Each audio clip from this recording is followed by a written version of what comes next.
Okay, in today's case study, we are going to take a look at automated reporting. So, a little background on the client.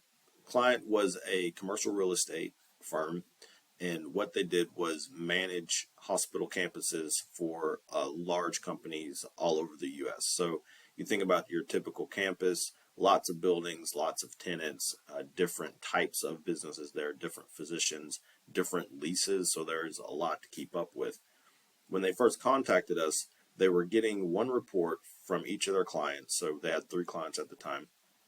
Each of these had about 200 rows, and they were importing them into HubSpot. Well, when they did that, they ended up with a bunch of duplicate that they then had to go through and clean out manually. So what we did is come up with a way to not create the duplicates in the first place using Make. So this is an example of one of the reports.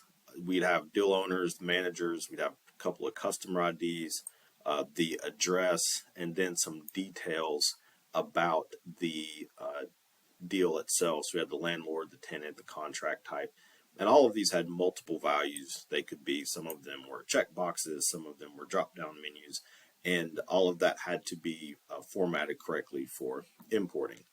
Make is a wonderful tool. This is the scenario that we use to do it.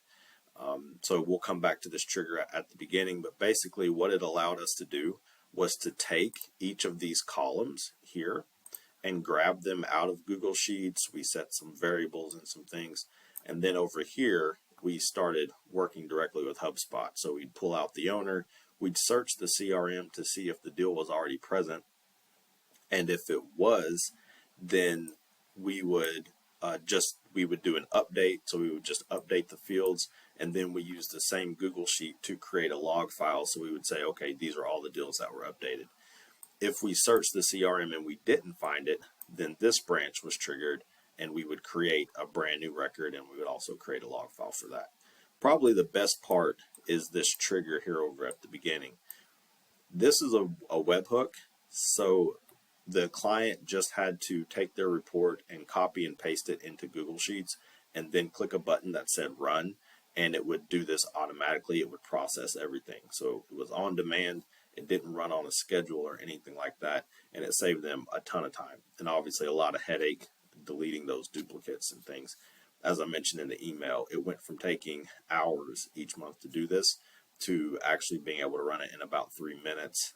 We had to put this delay in right here. This is a 1-second delay, and that would keep it from hitting the limit for HubSpot's API. So much quicker, much better. Very happy client. If you have clients who have to do this type of thing, they're doing it manually, some sort of manual updates or something like that, definitely look into using some automation to make their life easier.